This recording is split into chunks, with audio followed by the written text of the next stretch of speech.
diterbitkan oleh Gadjah Mada University. Menurut Min Arifai, dalam menyiapkan tulisan untuk diterbitkan, penulis dijiwai oleh seperangkat norma yang boleh dikatakan hampir berlaku secara universal. Berikut adalah beberapa hal yang disebut sebagai kode etik penulis. Yang ke-1 yaitu penulis dituntut untuk menjunjung tinggi posisi terhormatnya sebagai orang terpelajar. Yang kedua, penulis dengan penuh kesungguhan mengupayakan tulisan yang disajikannya tidak merupakan bahan yang menyusahkan untuk dibaca. Yang ketiga, penulis harus memperhatikan kepentingan penerbit yang mendanai penerbit, sehingga keringkasan dan kepadatan tulisan mendasari penyiapan naskah, sebab hal itu berarti penekanan terhadap biaya percetakan. Yang keempat, penulis berkepentingan bahwa naskah yang dipersiapkannya diterbitkan dan dipersebarluaskan. Yang kelima, penulis hanya akan mengajukan naskah yang dipersiapkannya dengan seteliti-setelitinya sesuai dengan format yang telah dibacakan atau dibakukan pada buku tersebut. Yang keenam, penulis berkewajiban tanggap terhadap usul dan saran penyunting. Yang ketujuh, penulis mutlak selalu bersikap jujur kepada dirinya dan jujur kepada halayak umum. Kedelapan, penulis berkewajiban menjunjung tinggi hak, pendapat, atau temuan orang lain. Kesembilan, sehubungan dengan adanya hak cipta kepengarangan dan hak kepemilikan intelektual, penulis senantiasa bertekad dan tidak akan melakukan plagiat. Kesepuluh, penulis mengetahui sepenuhnya bahwa mengutip pernyataan atau pendapat orang lain dengan secara jelas menyebutkan sumbernya tidaklah merupakan perbuatan yang tercela. Ke-11, penulis menyadari bahwa dengan mengirimkan naskah untuk diterbitkan, ia memberikan kepada penerbit hak tunggal untuk menerbitkan, menyebarluaskan, dan memperdagangkan hasilnya. Ke-12, penulis bertanggung jawab terhadap semua kesalahan isi terbitan dan menanggung segala bentuk hukuman jika secara hukum terbukti bahwa isi terbitan melanggar peraturan undang-undangan yang berlaku, maka akan diberlakukan hukum yang telah ditetapkan. 13. Untuk kepentingan umum, penulis berkewajiban merevisi atau mempersiapkan edisi baru karyanya jika diminta oleh penerbit. Ke-14, penulis mempunyai tugas mulia untuk membantu penerbit mencari penyandang dana tambahan dan menggalakkan promosi terbitan hasil karyanya. Berikut adalah kode etik karya Min tahun 2004. Di sini saya mau menjelaskan tentang kode etik penulis yang memiliki 8 kategori, yaitu sebagai berikut. 1. Melahirkan karya orisinal, bukan jiplakan. 2. Sebagai orang terpelajar, mestinya menjaga kebenaran dan manfaat serta makna informasi yang disebarkan sehingga tidak menyesatkan. 3. Menulis secara cermat, teliti dan tepat. 4. Bertanggung jawab secara akademis atas tulisannya. 5. Memberi manfaat kepada masyarakat pengguna. 6. Dalam kaitan yang berkaitan ilmiah, kewajiban bagi penulis untuk mengikuti selingkung yang ditetapkan berkala yang dituju. 7. Menerima saran-saran perbaikan dari editor berkala yang dituju. 8. Menyadari sepenuhnya untuk tidak melakukan pelanggaran ilmiah, yaitu pelanggarannya berupa seperti falsifikasi, fabrikasi, dan plagiarisme. Saya di sini akan menjelaskan mengenai kode etik publikasi. Dalam buku yang sama yang telah menjelaskan mengenai kode etik penulis sebelumnya, buku tersebut berjudul Pegangan Gaya Penulisan, Penyuntingan dan Penerbitan Karya Ilmiah Indonesia, karya Min Arifai, dan diterbitkan oleh Gadjah Mada University. Telah dibahas juga mengenai kode etik publikasi dalam buku tersebut. Di antaranya yaitu yang pertama, penerbit perlu menggalakkan dan merangsang penulis untuk dapat berkarya secara optimal dalam menghasilkan buah kreativitasnya. Jadi penerbit juga mempunyai peran penting untuk terus menyemangati para penulis untuk menghasilkan kreativitasnya dalam sebuah buku. Yang kedua yaitu penerbit perlu menggariskan ruang lingkup sumbangsi yang diyakininya dibutuhkan masyarakat beserta pedoman kebijakan yang dapat digunakan sebagai pengarahan oleh penulis dalam berkarya sesuai dengan panggilan hati nuraninya. Yang ketiga yaitu penerbit berkepentingan menghormati kepercayaan yang dilimpahkan penulis kepadanya untuk menangani penerbitan hasil jerih payahnya secara penuh. Walaupun penerbit juga mempunyai peran untuk mengkritik isi buku tersebut, tetapi kalau misalnya bukan suatu hal yang krusial, penerbit juga harus mentoleransinya, harus bisa menerima isi buku tersebut. Karena bisa jadi hal yang mungkin tidak serak dengan penerbit tersebut adalah isi esensi buku tersebut. Jadi ya, menghormati hasil jerih payah penulis. Yang keempat, penerbit berkewajiban mengolah naskah yang diserahkan penulis secepatnya dan seefektifnya agar tidak merugikan penulis.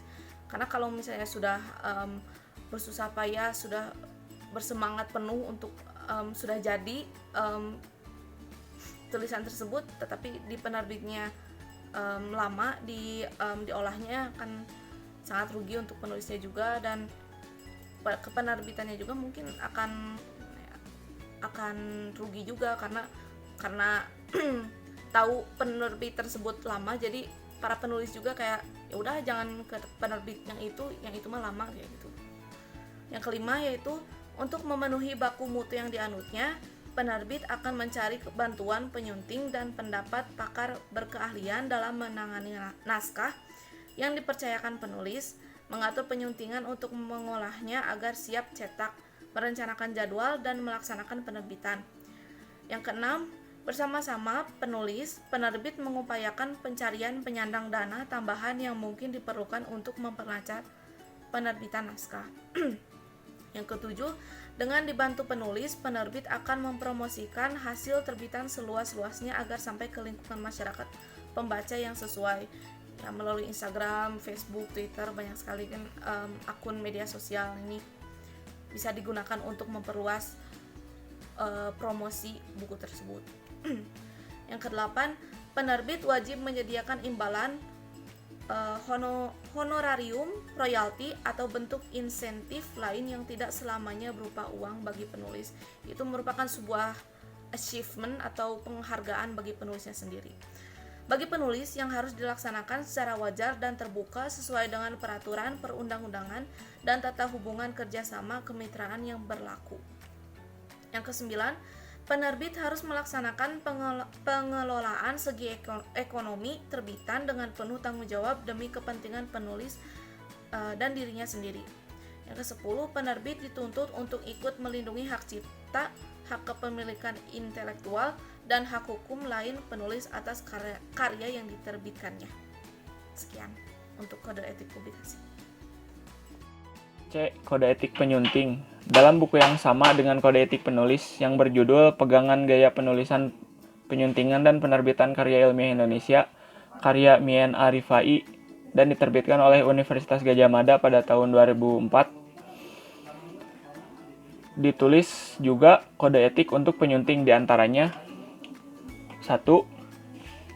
Tujuan utama pekerjaan seorang penyunting adalah mengolah naskah hingga layak terbit, sesuai dengan patokan pembukuan yang digariskan dan dipersyaratkan. 2. Penyunting perlu memiliki pikiran terbuka terhadap pendapat baru yang mungkin bertentangan dengan pendapat yang dianut umum. 3. Penyunting tidak boleh memenangkan pendapatnya sendiri, pendapat temannya, atau pendapat penulis yang disenanginya. 4. Merupakan tindakan kriminal bagi seorang penyunting untuk mendiamkan suatu naskah atau menggunakan pengetahuan yang diperoleh dari naskah lalu menertibkan tulisan tersebut secara pribadi. 5. Penyunting harus merahasiakan informasi yang terdapat dalam naskah agar gagasan tidak disadap oleh orang lain sebelum diterbitkan. 6. Penyunting bekerja dengan disiplin waktu yang ketat dalam mengolah naskah.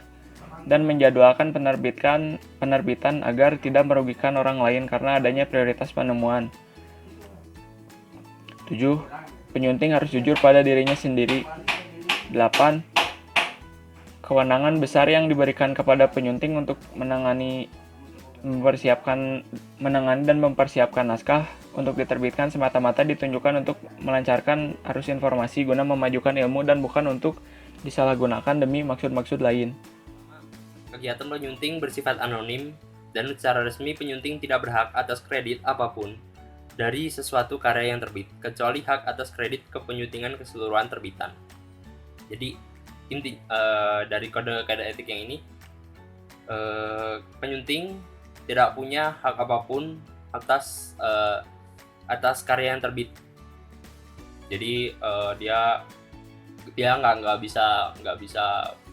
punya hak untuk saya punya ini, saya punya itu. Jadi dia nggak punya hak untuk hak atas kepemilikan atas karya yang terbit itu. Cuman dia bisa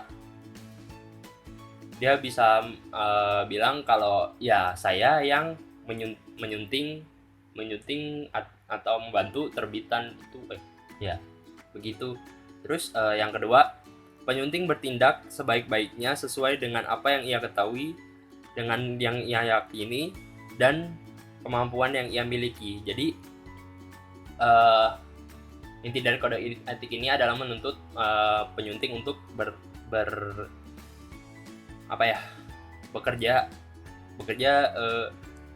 bekerja penuh dengan segala apa yang ia punya gitu. Terus yang ketiga, penyunting berkewajiban memberi surat tanda tibanya suatu naskah di meja penyunting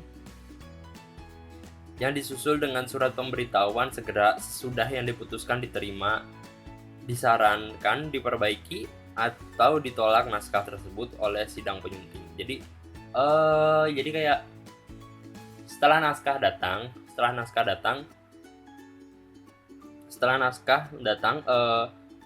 dia penyunting itu wajib memberikan surat untuk memberikan notifikasi apakah naskah itu akan ditolak, diperbaiki atau diterima kepada yang menulis naskah, seperti itu. Terus selanjutnya, dalam menelaah dan mengevaluasi naskah, penyunting tidak cukup hanya menyatakan naskah ini terlalu panjang tanpa menunjukkan bagian yang harus dibuang atau yang perlu ditambah penekanan, perluasan, atau penyulihan. Jadi di kode etik yang ini, penyunting harus memberikan saran, kurang lebih seperti itu, harus memberikan saran di mana yang harus dikurangi, di mana yang harus diperbaiki. Jadi intinya dia memberikan konsultasi seperti itulah. Terus selanjutnya, sekalipun gaya penulis tidak berkenan pada seluruh selera penyunting, jika maksud penulis sudah jelas dan teksnya tidak bertele-tele ataupun samar membingungkan dan penyajiannya sejalan dengan gaya selingkung berkala, penyunting berkewajiban membiarkan gaya penulisan tersebut. Jadi misalnya saya penyunting nih, terus ada naskah yang saya terima, saya baca, saya nggak suka dengan gaya bacanya ini, cuman dengan gaya penulisannya. Cuman selama karena itu jelas dan ya layak diterbitkan, saya tidak punya hak. Sekian dari saya, terima kasih.